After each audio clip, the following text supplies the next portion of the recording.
Continuing on with the series, 2 years after his first debut album, Because You'll Never Be Free, we get Apricot Princess, the album that really pushed Rex into the spotlight. Hey everybody! With this new album, we can see how in some ways there's a stark contrast in the person that Rex now is in comparison to who he once was. And in other ways, it seems like nothing's really changed. The themes of life and identity are still very much focal points for Rex, but truthfully those points take more of a back seat this time around, as those themes are very much attached to and looked at through the third lens, love. In real life, Rex is actually in a relationship at this time and is falling in love with his girlfriend Thea. The very thing that Rex was whining and pining over in the first album is now in his possession by the second. So it's interesting to then take note of how that then affected his perspective and views. Because he now has found meaning and comfort through his relationship, his emotions aren't as heavy. Things feel lighter for him, so that of course gets mirrored in the album and its increased creation of more upbeat and bombastic like songs. He now thankfully values life, even if at the least, just a little bit more. I'm afraid to die. If this were a movie, you'd be taking our kids to school, and I will be Channing Tatum or somebody sexy, somebody cool. But what also gets ironically mirrored in this album is one of the many paradoxical yet I think semi-comical truths about relationships and love, which is that in dealing with someone else, and especially as intimately and closely as you do when in a relationship, they eventually will come to mirror or shine a light on some or even a lot of you and your own traits, for better or worse, whether you're actually aware of them or not. And so what we get with this album is a more grown-up Rex with a certain level of self-awareness to match that was missing on his previous one. Through these songs about life, identity, and love, we get a Rex that isn't necessarily as depressive, angsty, and immature as he once was, because he now has this new relationship which seems to have provided him with another avenue toward new meaning and optimism in his life. But with that, what also gets brought to the table is the awareness of his faults and the fact that perhaps the problems that he's constantly experiencing aren't as surface level as he would like to think. And so when we first meet Rex this second go-round, on the title track Apricot Princess, he makes it known that he is fully aware that it's him and his own problems that then makes problems for the relationship. You can never do wrong, it's me that makes the evening long. And as we move further into the album, we get even more of a peek as to what problems Rex is actually alluding to. In the song Sycamore Girl, he sings about the shame that he feels for how he's acted in the relationship up until this point. And I'm ashamed of the way that I've appeared. His constant need for reassurance he recognizes can and already has caused tension within the relationship.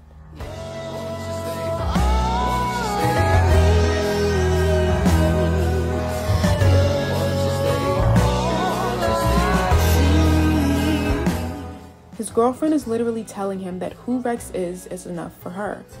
Yeah, he may have his faults and flaws, but she's choosing him. But then you have Rex, who in the same breath is still questioning Thea and the relationship.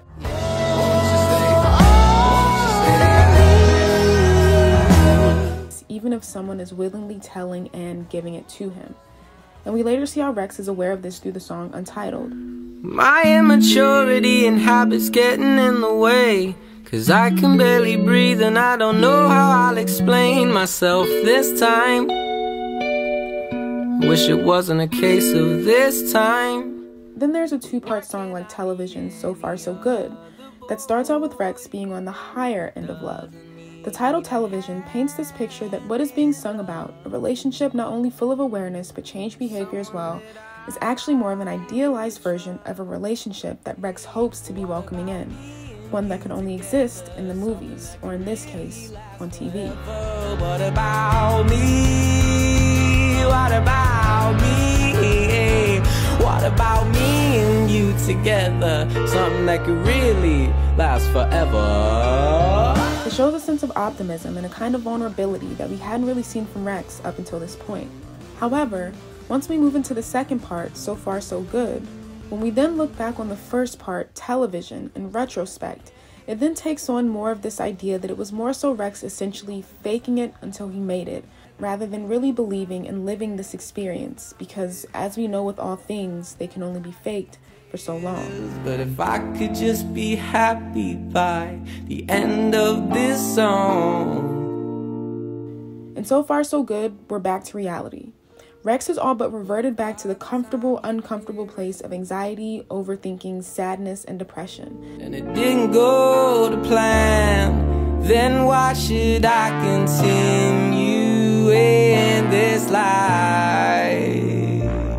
And the fact that it's titled So Far So Good also implies that even though a new sense of hope has entered into his life, there's still that nagging voice in the back of his mind that expects the worst, thus making Rex not able to be fully present in the moment and enjoy it. Though Rex has made some progress in his life, and life itself seems to have moved away from a dull black and white and has instead added a bit more color, because Rex himself still hasn't seemed to have grasped the fact that his problems go much deeper than a relationship. While he can revel in that growth, it is important for him to know that he still has a ways to go. Now, when it comes to Rex's identity, at this time, well, he's still trying to figure it out, or at the very least move to a place of more comfort. Just like in Because You'll Never Be Free, in certain places that one would think are meant to be safe and comfort places for Rex to be in reality, it's the opposite, just on a slightly bigger scale. Instead of it being his room and bed, it now involves his family, as we hear in the song Waiting Room. So we get to see an even clearer picture of just how Rex views himself. For Rex, his family are all but strangers, or at the very least, there's a felt disconnect on his side. A family reunion, I'd rather be anywhere but here. And this isn't to say that he doesn't love them, but if anything, it highlights the point more of how Rex doesn't love himself. He doesn't know himself. His connections within himself are weakened and disconnected, thus making any other connections that he has with anyone outside of him behave in the same way. Rex is so uncomfortable with his family that he has to physically leave, and yet in some weird and ironic way, he almost expects for at least one other person to follow him, so that he can in a way bring them down to his level, so that they can wallow in self-pity together. And when that doesn't happen, there's a sense of regret in Rex's voice. This family reunion, I felt so uncomfortable. I left, they all decided to stay. So it's just me and my mistake. Being alone with that increased feeling of loneliness and coupling it with the fact that he sees that his girlfriend has her own problems as well sends Rex into his own downward spiral of existential dread, a place that's pretty common for him, leading him back to a familiar question of, who am I?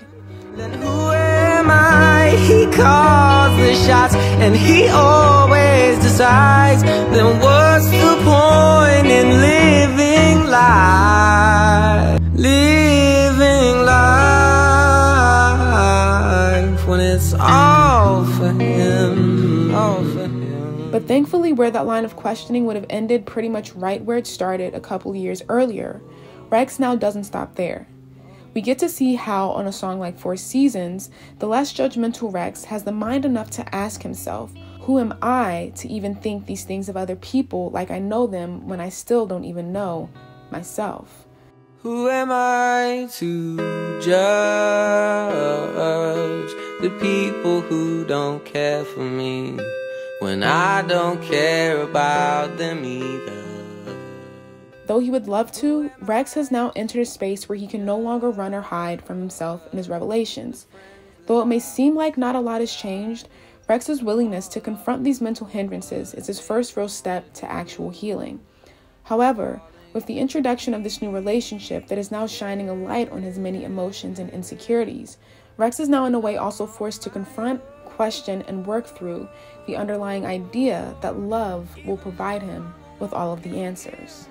Now, on this album, in regards to love, Rex has moved away from the question of why won't you love me to now how could you love me? Is this too good to be true? Can't you see I'm just a fool because I need to know? The awareness of exactly who he is too much for Rex to process.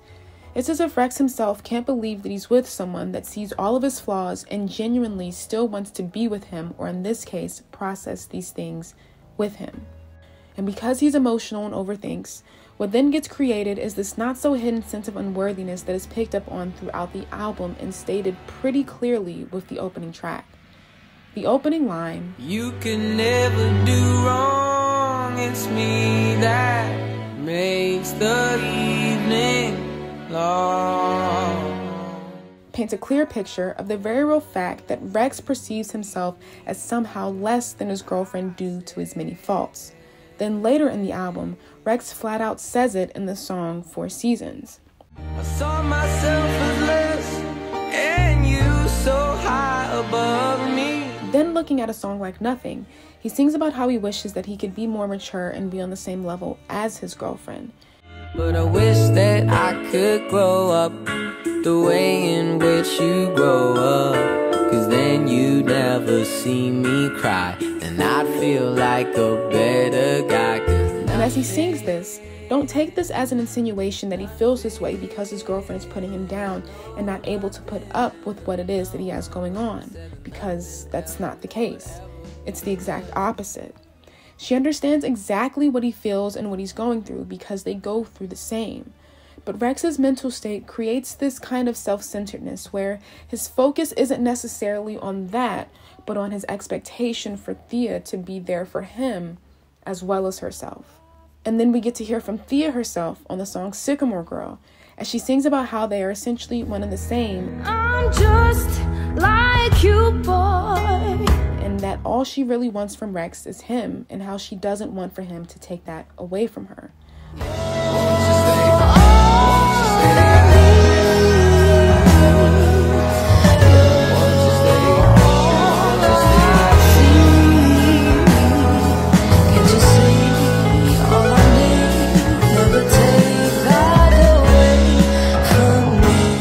Thea loves Rex and genuinely wants the relationship to work.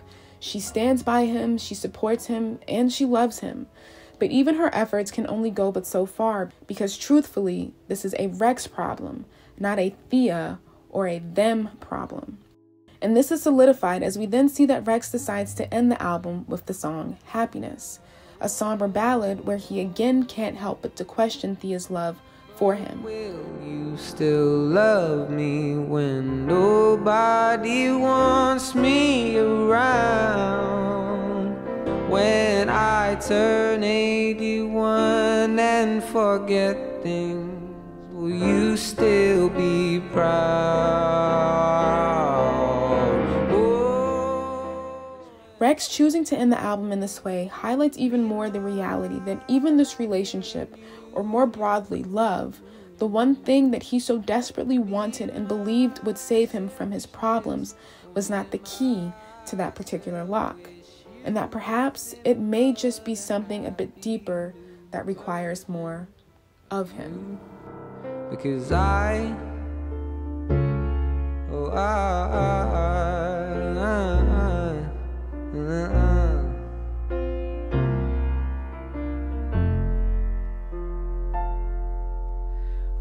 want you to love me the way you love your family, the way you love to show me what it's like to be happy.